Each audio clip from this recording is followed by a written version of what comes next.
Agora mesmo, aqui na Crocodile, damos continuidade às nossas palestras. Gamificação dos games, o modelo de jogo como plataforma social online.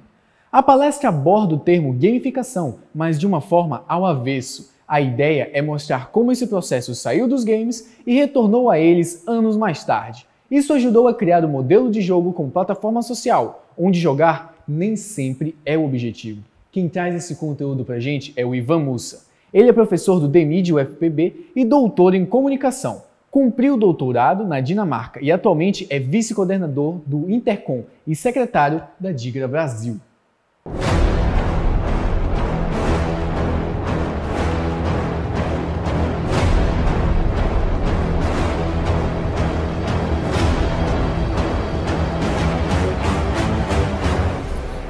Olá, gente, tudo bom? Meu nome é Ivan Mussa, sou professor recém-chegado na UFPB, no DMID, muito animado para começar a trabalhar e trocar com vocês. Eu estou aqui no Beat Week 2021, né, com uma proposta de falar um pouco, abordar um pouco o mundo dos games e falar um pouco sobre novas formas de consumo e de produção de jogos, né, tentar passar por alguns assuntos aí relacionados a esse universo. Eu trouxe alguns exemplos numa apresentação que eu estou compartilhando aqui rapidamente. E a ideia é apresentar esses modelos e fazer uma espécie de crítica também a um processo que vem acontecendo, né, na indústria dos jogos, que é uma nova, digamos assim, formação da experiência de jogo a partir da ideia de plataforma. E aí eu vou focar nessa ideia da plataforma social online, tá? Então, o título ficou esse, a gamificação dos games. Parece um título meio brincalhão, né? Meio piada, e é um pouco, mas não deixa de ser real também. A gente vai falar como existe um movimento de gamificação, né? Que a gente costuma pensar como um movimento fora dos games. E que, na verdade, ele acontece, né, inspirado nos videogames, nas interfaces dos videogames.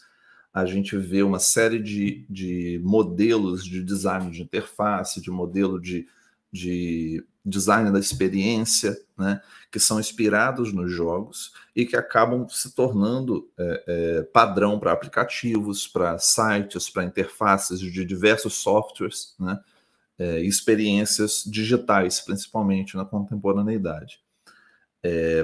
O que acontece? Quando isso sai dos videogames, isso acaba retornando depois de vários anos, né, pelo menos aí 10 anos que a gamificação está se aperfeiçoando, e a gente vai ver que aperfeiçoar pode ser entre aspas, porque ela está desenvolvendo traços muito longe do que a gente imagina que deveria ser um traço de jogo, né? Virando, por exemplo, jogos de azar, ou se tornando parte de estratégias de dominação da experiência, né? Isso se desenvolve fora dos videogames, como eu falei, nos aplicativos, no mundo digital em geral, e acaba voltando para os videogames modificada, né? Então é como se a gente já tivesse uma gamificação, né, dos videogames, por exemplo, ali nos anos 2010, na interface do Xbox, né, da prática online, né, que você tinha na Xbox Live, na PSN, no Steam, que você tinha aqueles elementos um tanto quanto inocentes, né, de gamificação, que eram os que a gente chamava de achievements, né, hoje as pessoas chamam de conquista, de troféus, tem vários nomes, né. Só que agora você já tem outros mecanismos que eu vou mostrar aqui, que tem outros aspectos mais complexos e talvez mais danosos para a experiência do jogo. Então é isso. E a gente vai ver como se encaixa no modelo de plataforma social, que a gente vai ver que é onde o jogo deixa de ser um produto, não todos os jogos, claro, né? Alguns deles a gente vai ver exemplos, não quer dizer que isso está acontecendo com todos os videogames, mas sim que existem exemplos importantes em que o jogo deixa de ser um produto para se tornar, digamos assim, quase que um parque de diversões que você vai para fazer várias atividades que podem ou não ser jogos. Vamos ver exemplos para isso ficar mais claro. Então, passando aqui, alguns dos principais pontos para a gente percorrer nessa fala, né? O primeiro lugar é esse que eu acabei de dizer, o jogo como produto versus o jogo como serviço, né? Isso é um modelo que também é chamado em inglês de Games as a Service, né? Ou seja, como se você, por exemplo, ao jogar um jogo como Fortnite ou como Minecraft, os jogos desse tipo, você não está comprando uma coisa finalizada, ou seja, o que a gente chama de produto, né? Que tem aquele design específico e vai ser daquele jeito para sempre. Não, você está comprando um serviço. O que caracteriza o serviço? O serviço é algo que você contrata de forma contínua, né? Então você continuamente está ganhando atualizações, novos eventos, novas funcionalidades, né? Correção de bugs, mas também novos personagens, novas roupas, novas armas e por aí vai, né? Então isso caracteriza um serviço contínuo e não um produto finalizado. Em segundo lugar, o jogo como atividade, né, que é um modelo antigo, digamos assim, em que você tem uma atividade de jogo, por exemplo, num jogo de esporte, em que você tem ali, como era nos anos 90, por exemplo, a funcionalidade era os jogos de times, né? Então você jogava com os times e você tinha aquilo, no máximo uma ou outra funcionalidade periférica ali, digamos assim, lateral, que não paralela ao jogo principal, mas que você logo largava porque o principal era a atividade do jogo. E aqui a gente já tem um espaço de atividades. Então vamos comparar, por exemplo, esse jogo de futebol dos anos 90, um FIFA 98, 99 da vida, com o Fortnite, em que você tem ali no Fortnite uma atividade principal, entre aspas, principal, que é a disputa do Battle Royale, né, que um jogador sai vencedor, mas que você, como jogador, se você quiser, você pode passar anos jogando Fortnite sem nunca sequer tentar ganhar uma partida. Você pode simplesmente estar fazendo as atividades semanais, que mudam, como o nome já diz, toda semana. Você pode estar preocupado com o evento da vez, né? Por exemplo, procurar a roupa do Iron Man, né? E você não está nem aí para ganhar a partida. Então, o jogo se torna um espaço de atividades, né? É parecido com a ideia do serviço, mas aqui a gente está falando mesmo da atividade do jogador e não tanto do modelo de negócio, né? Mas as duas coisas, claro, estão relacionadas. Terceiro lugar, o controle da experiência de jogo. Talvez seja a parte mais polêmica assim, do que eu vou falar, porque para que isso tudo funcione, não, embora a gente tenha a sensação de que toda a experiência é muito fluida e de que você está livre para fazer o que você quiser no Fortnite, olha que interessante, né? Você pode batalhar, mas pode também procurar prêmios, procurar itens, dinheirinho e etc, né? Isso depende de uma estratégia de controle do jogador, porque senão se torna uma coisa impossível das empresas controlarem, né? Delas preverem o que pode e o que não pode acontecer. Então, esses três são os três campos principais. Eu vou estar falando dos três ao mesmo tempo, não vou falar um de cada vez, tá? Eu espero que não fique muito confuso, mas vamos lá. Aqui, então, eu coloquei uma imagem. Eu vou falar de vários jogos, né? Esse aqui é o Free Fire, que é um jogo. Imagino que boa parte das pessoas que vão assistir aqui conhecem, porque é um jogo mobile, né? Um jogo para celular e que tem uma cena de multiplayer, né? Uma comunidade de jogadores no Brasil muito forte e que se faz presente de maneira interessante, por exemplo, em camadas sociais que não têm dinheiro para jogar num Game Pass ou no PC, né? Que hoje em dia uma placa de vídeo custa milhares de reais, né? Então você não tem uma acessibilidade nem de longe tão perto quanto você ter ali no seu celular um jogo que é razoavelmente bem feito, né? Tem um gráfico interessante que lembra o que a gente vê nos consoles. Então o Fortnite tem esse atrativo e também tem o atrativo de servir como exemplo desse tipo de jogo plataforma, digamos assim, se a gente quiser falar dessa forma. Porque ele palco de diversas atividades, né? Eu coloquei para mostrar mais ou menos como ele funciona, né? Você está jogando ali em terceira pessoa, não vou me demorar muito isso, porque eu acho que a maioria das pessoas que assistir aqui tem uma dimensão, assim, pelo menos uma ideia básica de como esse tipo de jogo funciona. E você tem um mapa muito amplo em que você tem a capacidade de rodar por esse mapa e que, como eu falei, teoricamente, a missão é você derrotar todos os jogadores ou ser o último a ser derrotado, ou melhor, a não ser derrotado e ganhar a partida, né? E quando você está no modo de time, o seu time tem que ser o último a sobreviver. Ok, isso parece um jogo como produto, né? A não ser quando a gente vai e percebe que você tem, por exemplo, aí eu já mudei para outro jogo, que é o Fortnite, uma dinâmica de eventos sazonais, né? O que são os eventos sazonais? São eventos que têm data para começar e para terminar.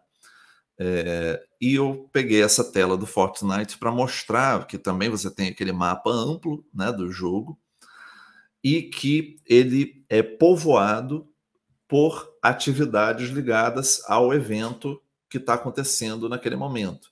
Então, por exemplo, eu peguei aqui o evento do Travis Scott, que é o rapper americano, né?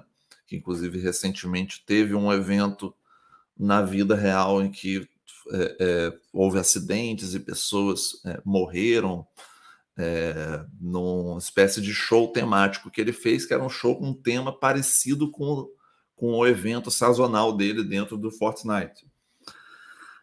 E o que foi feito, né? Você povoou esse mapa, né, com, por exemplo, estátuas que lembram a identidade visual do álbum Astroworld do Travis Scott, né? Então, não só isso, mas o próprio mapa do Fortnite, ele muda de acordo com os eventos. Então, o mapa é formado de vários, digamos assim, pedaços, né, biomas, que somem e aparecem. Às vezes pode aparecer um lago, e aí na próxima temporada aquele lago já sumiu. Então, se você não jogou naquele espaço que estava lá durante alguns meses, por exemplo, você perdeu a chance de consumir aquele pedaço do jogo, né?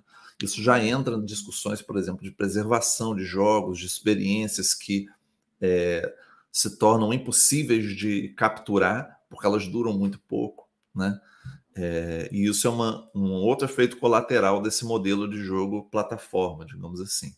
Mas aqui eu quero falar mais dessa ideia de plataformização, né? Porque vejam se não parece um pouco com o que a gente faz em redes sociais, por exemplo, né? Essa definição do Casilli, né? Que vai falar que uma plataforma social online, porque existem vários tipos de plataforma, né? Eu não vou entrar muito nisso, mas tem plataforma de venda, de e-commerce, por exemplo, e você tem as plataformas, digamos assim, sociais, em que os jogadores não, mas os usuários entram ali para trocar conteúdo, né? Para ver coisas interessantes, para passar o tempo, por aí vai, né? E o jogo se torna um pouco isso, né? Que você troca textos, então você tem chat, vídeo, música. Por exemplo, o Travis Scott fez um show dentro do Fortnite, assim como o DJ Alok fez um show dentro do Free Fire. Então, você não está entrando ali para jogar, né? Você está entrando ali para exercer outras atividades de entretenimento que não necessariamente são parte do jogo, entre aspas, principal, né? E aí entra novamente naquela questão do jogo como produto versus jogo como serviço, e também no jogo como atividade e jogo como espaço, palco para múltiplas atividades, sejam elas jogos ou não, né? E aí já vou entrar nas consequências disso, né? Aqui só para mostrar, começar a entrar na questão econômica, digamos assim, né? É óbvio que isso tudo não é feito só como digamos assim, aspecto de produção, né? Para mostrar algo para o jogador, mas também é feito como um incentivador de uma economia, entre aspas, uma economia local do jogo, né? O que eu quero dizer com isso? No momento que você tem aqui à direita, por exemplo, o evento do Fortnite com Travis Scott, é óbvio que você vai ter uma série de itens promocionais, principalmente itens cosméticos, né? que são roupas, chapéu, arma, essas coisas que você pode utilizar, personalizar seu personagem, máscaras, coisas do tipo, né? Aqui à esquerda eu coloquei o exemplo muito parecido com a série Casa de Papel no Free Fire, tá? Essa imagem da esquerda é do Free Fire, e você tem esse evento sazonal acontecendo com atividades, né? Eu esqueci de mostrar aqui nesse mapa que você tem essa lista, que são listas de atividades temporárias para você fazer dentro do evento do Astroworld. Então, por exemplo, vá no mapa e ache as 10 estátuas do Travis Scott, estátuas douradas lá que você consegue ver de cima do mapa. Então, você, quando está numa vista panorâmica, você procura, né, e você tem que ir lá e bater em todas as estátuas para ganhar um prêmio. Por exemplo, você pode ganhar a moeda virtual do jogo, você pode ganhar um item, né, cosmético, e por aí vai. Então, percebo como você relaciona a publicidade, porque existe uma ideia aqui da produtora, da gravadora do músico pagando por um evento promocional dentro de um jogo, assim como a produtora da série quer também espalhar a imagem dessa série para os jogadores de Free Fire, né? Você mistura isso com atividades de jogo, né? Ou seja, você tem que ir para o mapa e achar as 10 estátuas, né? Isso é uma atividade de jogo. E você também mistura com eventos fora do jogo. Então, por exemplo, shows de música, né? Teve eventos dentro do Fortnite que foram estreias de trailer de filme, né? Então você vai para assistir o trailer, ao mesmo tempo você vai também para juntar os seus amigos, né? Então vira um ambiente muito parecido com o ambiente de uma rede social ou de uma plataforma social, né? E é claro que aí gira motivações econômicas em que esses itens, né, vão ser traduzidos em produtos, né? E você tem dentro dessas plataformas uma estratégias de venda desses produtos que nem sempre são tão éticas, pelo contrário, são bastante antiéticas, né? A mais famosa e que eu vou escolher para falar aqui são as loot boxes, né? Que são esse conceito de que você ganha não um item no jogo, mas você ganha um cofre ou uma caixa ou qualquer coisa que o valha, que você abre e que pode ter qualquer coisa ali dentro. E que isso desperta no jogador uma espécie de atitude muito parecida com o de um jogador de jogo de azar, né? Em que você compra uma ficha, coloca a ficha no caça-níquel e você não sabe o que você vai ganhar, né? E é justamente nessa incerteza, nessa possibilidade de você dar uma sorte espetacular e ganhar um item super raro, e que está a isca da loot box, né? É claro que isso torna o processo muito mais complicado, né? Porque aí a gente está utilizando não apenas, digamos assim, o chamariz, chamando o jogador para ver um evento de um artista que ele gosta, mas também para gastar dinheiro, né? Ou gastar tempo, que no final dá no mesmo, né? No sistema do jogo, né? De forma que você incentiva esse gasto. Aqui estão os números do Free Fire, né? Porque você tem duas, digamos assim, moedas dentro do jogo. Tem a moeda, que são as moedinhas de ouro, que estão aqui em cima, né? Que você ganha por fazer atividades dentro do jogo, que já tem o seu lado, digamos assim, problemático, porque você às vezes está fazendo atividades não para jogar e se divertir, e sim porque você tem 99 moedas, você precisa de 100 para comprar um item tal. Então você vai jogar mais tempo, né? Percebam que já é uma estratégia de controle, que é aquilo que a gente vai falar daqui a pouco. Mas ao mesmo tempo tem essa moeda, que são os diamantes, né? Que são moedas dentro do jogo que você compra com dinheiro real, né? E aí tem duas funções nisso aí. Eu vou tirar a minha câmera aqui para quem quiser ler a citação. Tem duas questões aí. A primeira é que você, ao comprar diamantes e ter ali os seus 300 diamantes e depois você gasta eles, né? Você tem uma impressão um pouco diferente do que seria, por exemplo, você simplesmente gastar dinheiro numa arma nova, ou num item novo, numa skin, né, numa roupa para o seu personagem. Então você não compra a skin, você compra a moeda que depois você vai gastar na skin. Em segundo lugar, isso permite ao jogo manipular o valor dos produtos da forma que ele quiser, né? Sem parecer uma espécie de atitude antiética do ponto de vista econômico, porque você pode trocar o preço dos itens, né?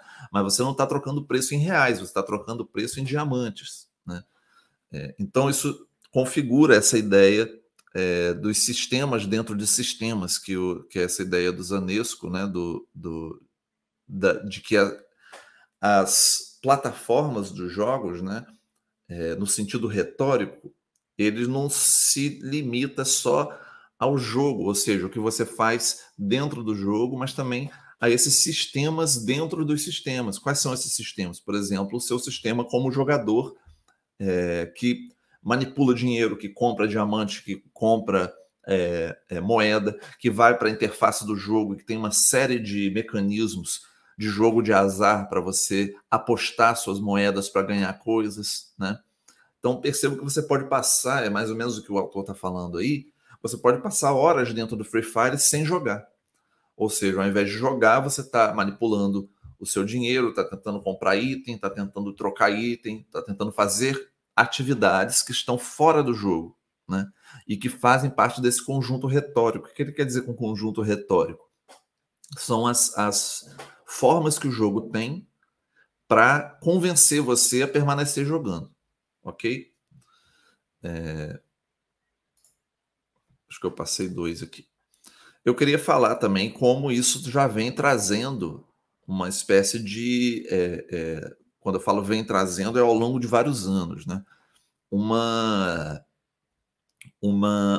reação do ponto de vista jurídico, né?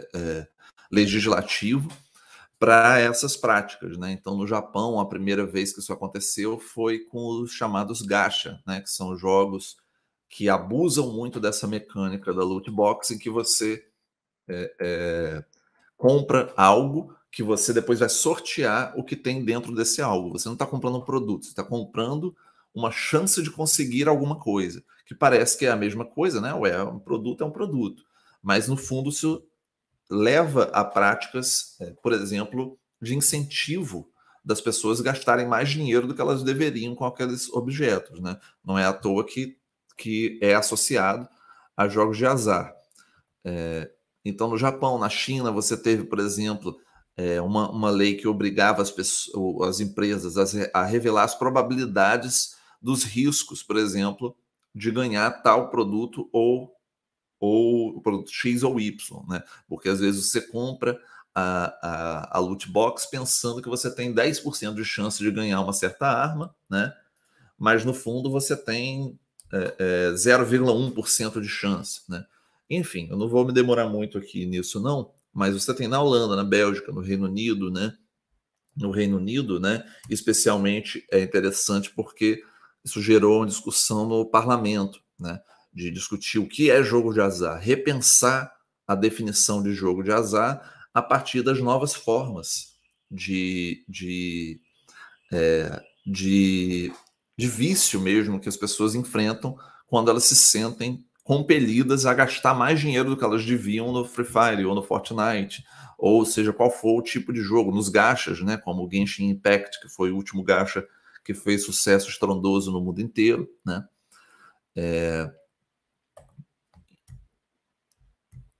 Então, aqui no Brasil, né, eu coloquei um exemplo do que acontece no Brasil, que tem uma tentativa também do Ministério Público de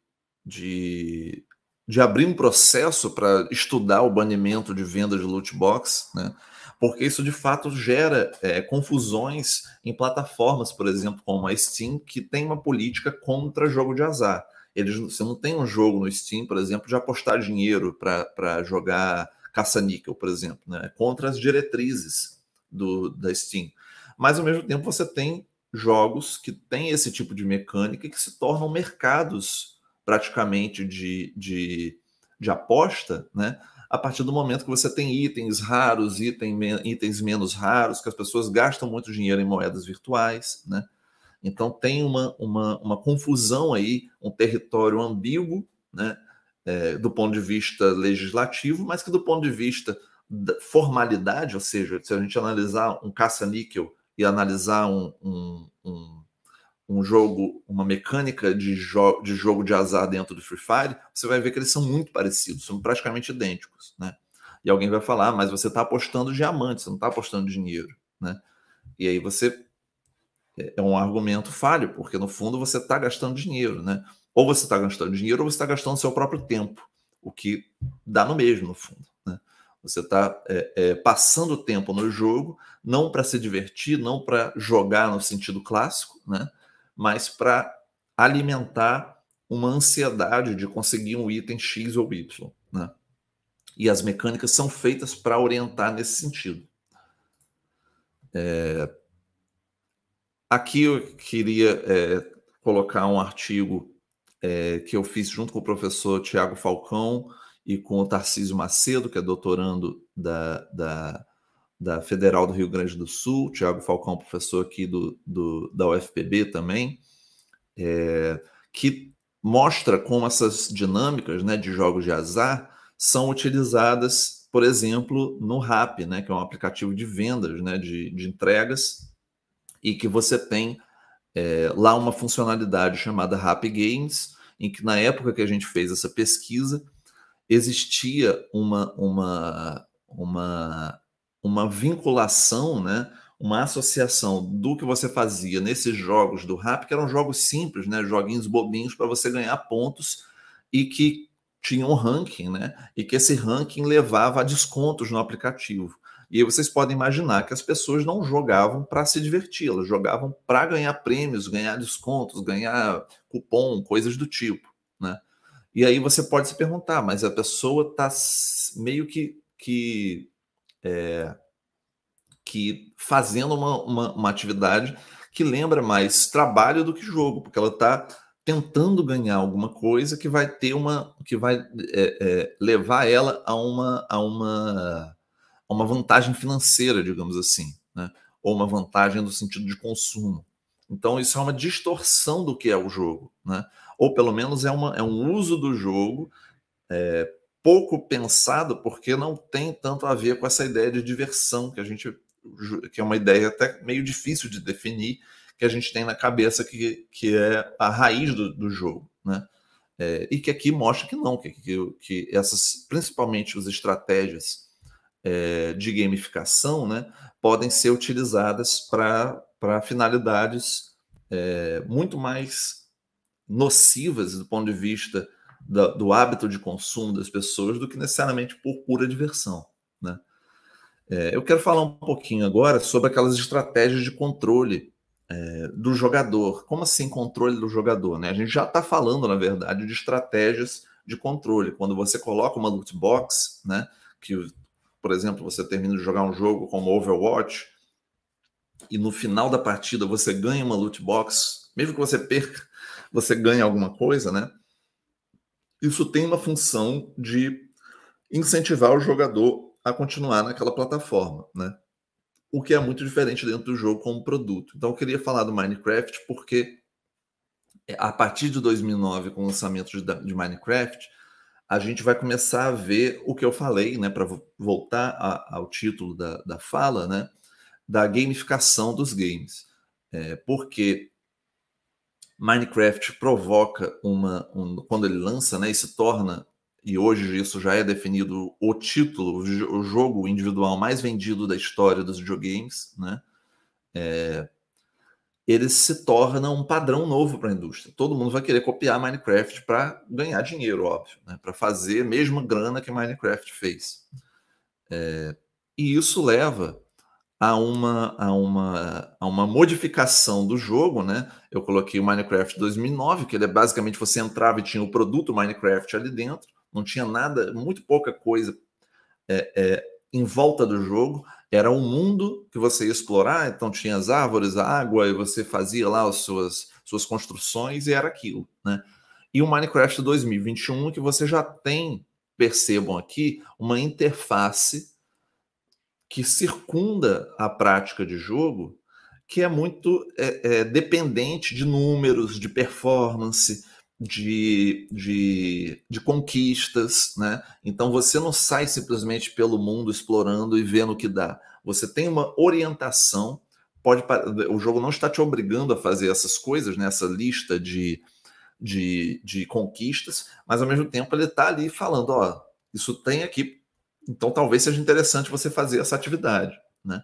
Por que eu mostrei o Minecraft como exemplo? Porque o Minecraft ele explode justamente no momento em que os jogos eram muito linearizados, não no ponto de vista de que você só pode andar para frente e fazer uma coisa por vez, mas no sentido de que eles eram a maioria, tá, gente? Não é uma coisa absoluta de todos os jogos. Que você tinha experiências muito encaminhadas, né? E o Minecraft, isso é uma coisa difícil de medir, mas a gente pode dizer que um dos traços principais dele, que talvez tenha sido responsável pelo seu sucesso, é justamente que ele não faz isso, né? Ele não te limita a uma direção específica, a uma atividade específica, né? Ele é um jogo multidirecional, você tem muitas oportunidades de jogo, e se você pegar uma pessoa X e uma pessoa Y jogando Minecraft pela primeira vez, as experiências vão ser muito distintas, né? Mesmo se forem jogadores experientes, né? Os dois jogadores conhecem plataforma dos jogos, já jogaram jogos parecidos, né? E as experiências variam muito, né?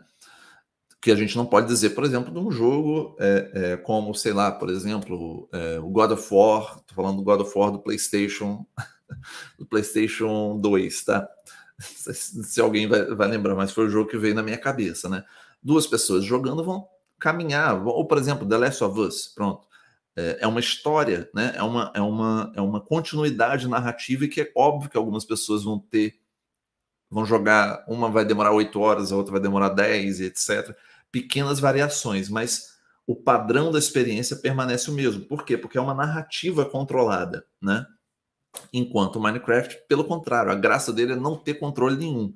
Eu posso começar perto de uma mina de carvão e me dar bem, cavar tudo e fazer minha pequena habitação rapidamente, e outras pessoas podem começar perto de um buraco cheio de esqueleto, né, de zumbi, e ter uma dificuldade enorme. Então, em um caso o jogo foi muito difícil, e o outro foi super fácil, né? Mas a graça é justamente essa, é a pluralidade de experiências. Quando você coloca isso aqui, o que você está tentando fazer? Você está tentando encaminhar o jogador, né, a partir de pequenas iscas, né, pequenos convites. Oh, faça isso, faça aquilo. E aí você evita que os jogadores saiam muito do plano, né, que o desenvolvedor tem para o jogo. Espero que isso tenha ficado claro. A gente vai ver outros exemplos, né? Onde que você vê isso, né? Você tem outras formas de organizar a experiência. Aqui eu coloquei a questão da árvore de habilidades, né? Que é uma coisa nesses jogos de mundo aberto. Né? O que vai acontecer? Depois do Minecraft, milhares de franquias que não eram mundo aberto vão querer ser mundo aberto. Então, The Witcher, Metal Gear Solid, Mirror's Edge, algumas vão dar mais certo que outras, né? Por que isso aconteceu? Não foi coincidência, né? Tava todo mundo querendo alcançar essa ilusão de liberdade que o Minecraft vendia, porque os jogadores mostraram que eles queriam aquilo, estavam dando dinheiro por isso. Só que ao mesmo tempo você quer dar liberdade para o jogador, mas você não quer dar liberdade de fazer qualquer coisa, você quer dar a ilusão de que ele está num mundo aberto em que ele pode fazer o que ele quiser, né? Então, como que você orienta isso? Primeiro com essa interface gamificada, daí a gamificação dos games, né? Depois com essa estrutura de habilidades que o jogador vai desbloqueando e que você pensa, nossa, estou personalizando o meu personagem. Mas no fundo isso nada mais é do que uma segmentação, uma limitação do que você pode fazer. Você não pode, por exemplo, escolher essa primeira habilidade e ir direto para essa. Não, você tem uma espécie de caminho, né? E isso faz o quê? Isso estreita as possibilidades do jogo, ok? percebo que é muito parecido com o que acontece nas interfaces gamificadas, né? Eu não vou falar muito disso não, mas isso aqui é o conceito de gamificação, né?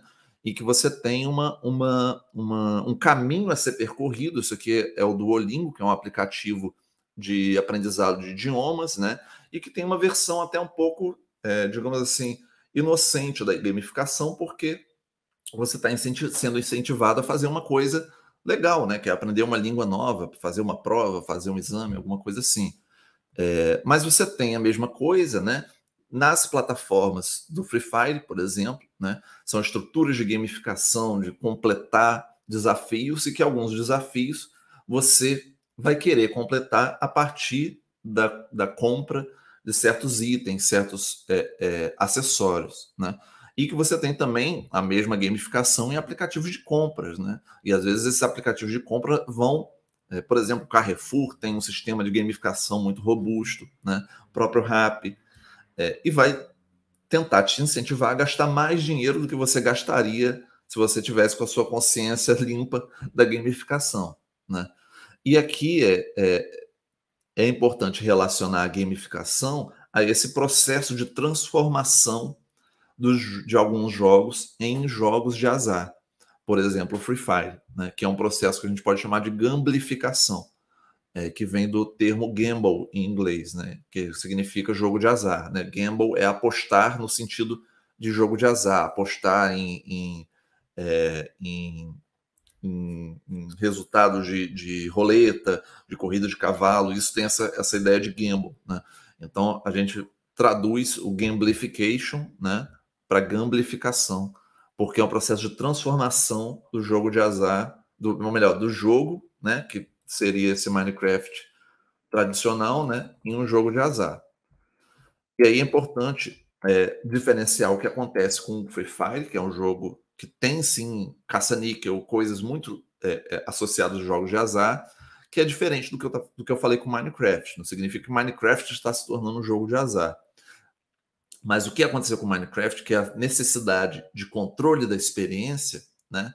Isso sim é importante para a gente entender, porque é a transformação do videogame, né, numa experiência totalmente controlada e que é necessária para esse tipo de plataforma social online ter as suas dinâmicas de jogo de azar para extrair mais dinheiro do jogador. Não daria para Free Fire ter essas dinâmicas, ou para Fortnite ter essas dinâmicas, se a experiência do jogador fosse tão livre, entre aspas, quanto era a do primeiro Minecraft. Né? E eu estou falando de livre, não é que o jogo pode fazer qualquer coisa, você pode inventar o que você quiser. Não, o jogo tem regras, ele define possibilidades. Mas ele não te diz o que você tem que fazer. Né? Ele não tem esse encaminhamento da experiência. E aí, para fechar essa nossa conversa, eu quero falar do modelo da Ubisoft, porque ela aperfeiçoou esse modelo a tal ponto que você tem um jogo como Assassin's Creed Valhalla, que é da onde eu tirei essa tela aí, em que você tem uma recriação ostensiva da Inglaterra, da Noruega, e até um pedaço da América do Norte, né? Com um nível de detalhamento gráfico muito impressionante, mas que o jogo te orienta quase que pela mão a fazer tudo que você desempenha como atividade. Né? Então, não existem segredos nesse jogo, né? Porque você tem aqui uma tela que você tem essas barrinhas amarelas, as azuis e as brancas, que são simplesmente os mistérios do jogo, né? Os artefatos, que são os itens que você pode usar, armas, etc., né? Armaduras e coisa que vale, e as riquezas, o dinheiro, as caixas de tesouro, né? E itens valiosos. O jogo te diz onde essas coisas estão. Inclusive, você pode comprar com dinheiro real um mapa que te revela tudo do jogo. Né? Onde estão todos os itens, todas as caixas, todas as habilidades secretas. Né? E aí é como se você estivesse pagando para o jogo para ele te revelar o que deveria ser divertido que você mesmo descobrisse.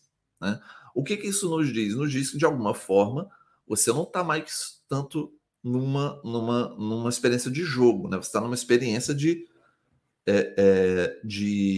consumo que tenta te jogar para fazer várias atividades seguidas e que talvez você não esteja fazendo atividades muito semelhantes, né? Então, achar pela 15ª vez uma caixa com uma barra de ouro num acampamento militar é a mesma tarefa repetida no meio em todos os cantos do mapa da Inglaterra, da Noruega e por aí vai. Por que você repete tanto? Né? Porque existe uma tentativa de incentivo do jogador por meio dessa interface gamificada, né? Que tem as tarefas, os lembretes, né? Toda hora você está ganhando lembrete, faça tal tarefa para ganhar tanto, os bônus, atividades diárias, né? Que você não fizer hoje, você perde daqui a pouco. Então você está num jogo gamificado, por mais absurdo que pareça falar isso, né? É a gamificação dos games como uma tentativa de aprisionar o jogo dentro desse modelo que não tem a ver com o jogo, né? Ou pelo menos ele não necessariamente a ver com o jogo, embora se chame gamificação. É só um nome, ele não quer dizer nada, né, por si só. Por que não tem a ver com o jogo? Porque também é utilizado em aplicativos de compras, aplicativo de aprender língua, que não tem nenhum problema, mas que a partir do momento que isso vira uma ferramenta de potencialização disso aqui, né, aí a gente tem uma questão muito séria para falar e para conversar sobre para onde foi o jogo nesse tipo de experiência e também nesse tipo de experiência aqui, né? Aqui são coisas que eu acho até engraçado, né? Porque o jogo, todas as roupas, as itens que você consegue achar dentro do jogo são muito sem graça. Por quê? Porque, na verdade, ele quer que você compre os mais legais, né? Então, as roupas, as armas, tudo que é mais interessante visualmente, né? Tanto do ponto de vista visual quanto do ponto de vista do jogo em si, você só consegue comprando o mesmo sistema aqui, né? Comprando as moedas com dinheiro real e depois gastando dentro do jogo. E aí você tem ali os seus 2.400 moedas da Ubisoft, né? Mas pode ser que daqui a 2 dias tenha uma promoção e aquilo fique 2.000, né? E você vai querer comprar. Então o jogo está te incentivando a gastar dinheiro real, né? Enfim, é a gamblificação dentro do jogo single player, que é o Assassin's Creed, né? Ou seja, você está apostando para jogar com você mesmo, né? Aqui também as mecânicas, novamente, de conseguir mais XP, ou seja, para que você vai acelerar o seu XP, né? A sua experiência dentro do jogo? Isso deveria ser uma experiência prazerosa, de você aprender, ganhar ponto de experiência, porque você está fazendo coisas novas no jogo, né? Mas não, ele é tão artificialmente controlado para você repetir várias tarefas, né? Que ele cria essas moedas, né, virtuais, né, para você, de alguma forma, se sentir que você está rendendo melhor no jogo. E aí vira uma coisa análoga a trabalho, né? E aqui, para fechar, que é uma fronteira que isso aponta, né, são os jogos baseados em NFT, né? E aí tem uma questão aí, porque você torna mesmo a base do jogo o dinheiro, né? E a aposta, porque o mercado de criptoativos é uma espécie de caça-níquel gigante rodando, né? Que você não sabe nunca se o que você tem vai valer 1.000 vezes mais ou 1.000 vezes menos do que você possui naquele momento. Então, uma instabilidade financeira que é potencializada pelas mecânicas de jogo, né? E que você tem vários exemplos, que eu não vou me demorar muito, porque eu já atingi um tempo razoável aqui na fala. Então é isso, gente. Quero me despedir, agradecer a Bitweek, o pessoal da organização, deixar meu e-mail aí, ivanmussa@gmail.com, para quem quiser entrar em contato, tiver alguma dúvida, alguma questão. E é isso. Nos vemos por aí.